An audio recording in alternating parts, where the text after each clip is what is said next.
Life on the Mississippi, by Mark Twain, Chapter 26. Under Fire. Talk began to run upon the war now, for we were getting down into the upper edge of the former battle stretch by this time. Columbus was just behind us, so there was a good deal said about the famous Battle of Belmont. Several of the boat's officers had seen active service in the Mississippi war fleet. I gathered that they found themselves sadly out of their element in that kind of business at first, but afterward got accustomed to it, reconciled to it, and more or less at home in it. One of our pilots had his first war experience in the Belmont fight, as a pilot on a boat in the Confederate service. I had often had a curiosity to know how a green hand might feel, in his maiden battle, perched all solitary and alone on high in a pilot-house, a target for Tom, Dick, and Harry, and nobody at his elbow to shame him from showing the white feather when matters grew hot and perilous around him. So, to me, his story was valuable. It filled a gap for me which all histories had left till that time empty. The pilot's first battle. He said, "It was the 7th of November. The fight began at 7 in the morning. I was on the R.H.W. Hill. Took over a load of troops from Columbus. Came back and took over a battery of artillery. My partner said he was going to see the fight. Wanted me to go along. I said no, I wasn't anxious. I would look at it from the pilot house. He said I was a coward, and left. That fight was an awful sight. General Cheatham made his men strip their coats off and throw them in a pile, and said, 'Now follow me to hell or victory.' I heard him say that from the pilot house, and then he galloped in at the head of his troops. Old General Pillow, with his white hair, mounted on a white horse, sailed in, too, leading his troops as lively as a boy.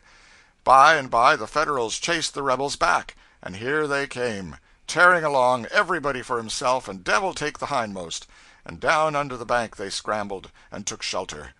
I was sitting with my legs hanging out of the pilot-house window. All at once I noticed a whizzing sound passing my ear, judged it was a bullet. I didn't stop to think about anything. I just tilted over backwards and landed on the floor and stayed there. The balls were booming round. 3 cannon balls went through the chimney. 1 ball took off the corner of the pilot-house.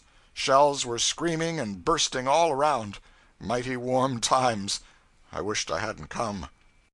I lay there on the pilot-house floor while the shots came faster and faster. I crept in behind the big stove in the middle of the pilot-house.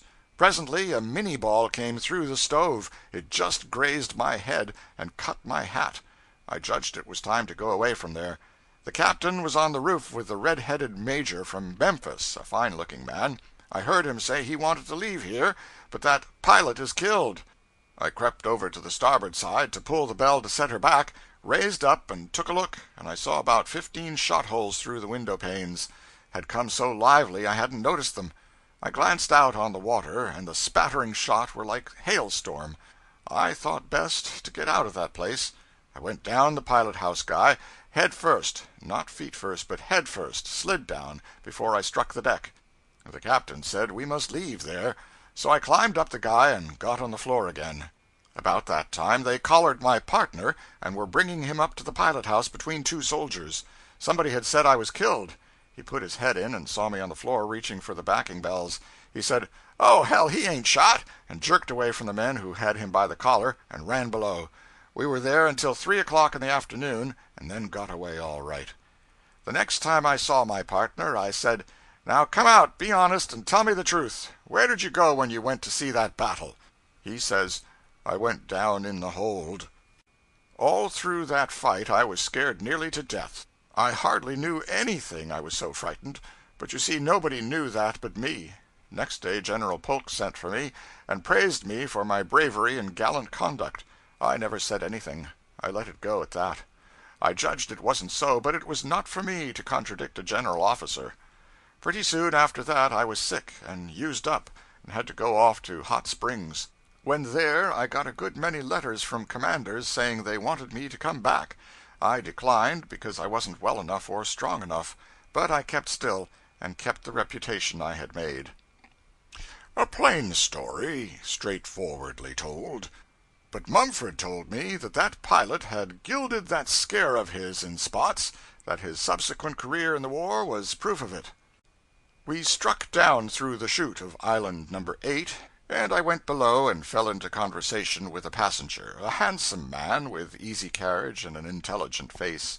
We were approaching Island No. 10, a place so celebrated during the war. This gentleman's home was on the main shore in its neighborhood. I had some talk with him about the war times, but presently the discourse fell upon feuds, for in no part of the South has the vendetta flourished more briskly or held out longer between warring families than in this particular region. This gentleman said, "There's been more than one feud around here in old times, but I reckon the worst one was between the Darnells and the Watsons. Nobody don't know now what the first quarrel was about, it's so long ago. The Darnells and the Watsons don't know, if there's any of them living, which I don't think there is. Some says it was about a horse or a cow. Anyway, it was a little matter. The money in it wasn't of no consequence, none in the world. Both families was rich.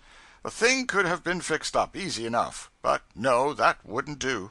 Rough words had been passed, and so nothing but blood could fix it up after that.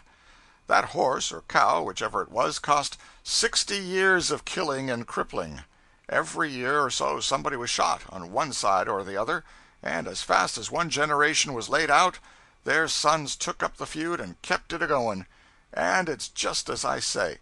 They went on shooting each other, year in and year out, making a kind of religion of it, you see, till they done forgot, long ago, what it was all about. Wherever a Darnell caught a Watson, or a Watson caught a Darnell, one of them was going to get hurt. Only question was, which of them got the drop on the other. They'd shoot one another down right in the presence of the family. They didn't hunt for each other, but when they happened to meet, they puffed and begun. Men would shoot boys, boys would shoot men. A man shot a boy 12 years old, happened on him in the woods, and didn't give him no chance. If he had given him a chance, the boy shot him. Both families belonged to the same church. Everybody round here is religious. Through all this 50 or 60 years fuss, both tribes was there every Sunday to worship. They lived each side of the line, and the church was at a landing called Compromise. Half the church and half the aisle was in Kentucky, the other half in Tennessee. Sundays you'd see the families drive up, all in their Sunday clothes, men, women, and children, and file up the aisle and set down, quiet and orderly, one lot on the Tennessee side of the church and the other on the Kentucky side, and the men and boys would lean their guns up against the wall, handy, and then all hands would join in with the prayer and praise, though they say the man next the aisle didn't kneel down, along with the rest of the family, kind of stood guard. I don't know, never was at that church in my life, but I remember that that's what used to be said. 20 or 25 years ago, one of the feud families caught a young man of 19 out and killed him. Don't remember whether it was the Darnells and the Watsons or one of the other feuds. But anyway, this young man rode up, a steamboat laying there at the time, and the first thing he saw was a whole gang of the enemy. He jumped down behind a woodpile, but they rode round and begun on him, he firing back, and they galloping and cavorting and yelling and banging away with all their might. Think he wounded a couple of them, but they closed in on him and chased him into the river, and as he swum along downstream, they followed along the bank and kept on shooting at him, and when he struck shore, he was dead. Windy Marshall told me about it. He saw it. He was captain of the boat. Years ago, the Darnells was so thinned out that the old man and his 2 sons concluded they'd leave the country. They started to take steamboat just above No. 10, but the Watsons got wind of it, and they arrived just as the 2 young Darnells was walking up the companionway with their wives on their arms. The fight begun then, and they never got no further. Both of them killed. After that, old Darnell got into trouble with the man that run the ferry, and the ferryman got the worst of it and died. But his friends shot old Darnell through and through, filled him full of bullets, and ended him. The country gentleman who told me these things had been reared in ease and comfort, was a man of good parts, and was college-bred. His loose grammar was the fruit of careless habit, not ignorance. This habit among educated men in the West is not universal, but it is prevalent in the towns, certainly, if not in the cities, and to a degree which one cannot help noticing and marveling at. I heard a Westerner, who would be accounted a highly educated man in any country, say, "Never mind, it don't make no difference anyway." A lifelong resident who was present heard it, but it made no impression upon her. She was able to recall the fact afterward, when reminded of it, but she confessed that the words had not grated upon her ear at the time, a confession which suggests that if educated people can hear such blasphemous grammar from such a source and be unconscious of the deed, the crime must be tolerably common, so common that the general ear has become dulled by familiarity with it, and is no longer alert, no longer sensitive to such affronts. No one in the world speaks blemishless grammar. No one has ever written it. No one, either in the world or out of it, taking the Scriptures for evidence on the latter point. Therefore, it would not be fair to exact grammatical perfection from the peoples of the valley, but they and all other peoples may justly be required to refrain from knowingly and purposefully debauching their grammar. I found the river greatly changed at Island No. 10. The island which I remembered was some 3 miles long and a quarter of a mile wide, heavily timbered, and lay near the Kentucky shore, within 200 yards of it, I should say. Now, however, one had to hunt for it with a spyglass. Nothing was left of it but an insignificant little tuft, and this was no longer near the Kentucky shore. It was clear over against the opposite shore, a mile away. In war times the island had been an important place, for it commanded the situation, and being heavily fortified, there was no getting by it.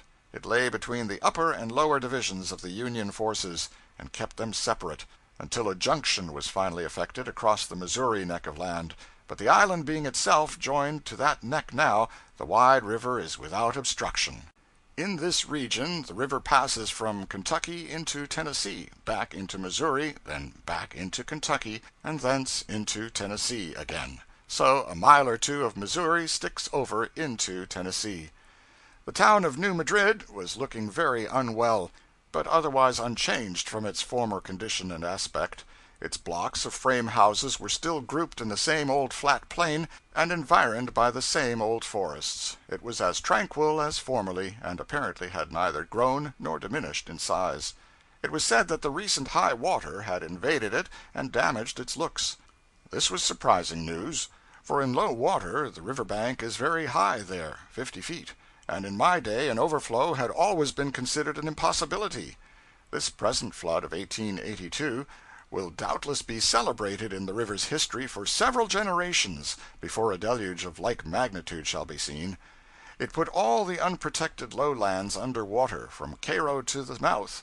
It broke down the levees in a great many places, on both sides of the river, and in some regions south, when the flood was at its highest, the Mississippi was 70 miles wide.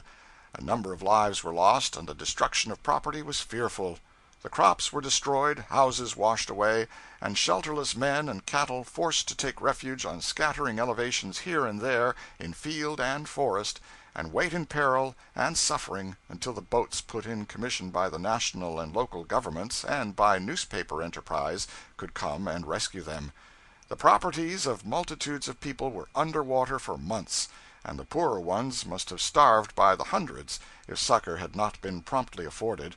Footnote: for a detailed and interesting description of the great flood, written on board of the New Orleans Times Democrat's relief boat, see Appendix A. The water had been falling during a considerable time now, yet as a rule we found the banks still under water. End of chapter 26.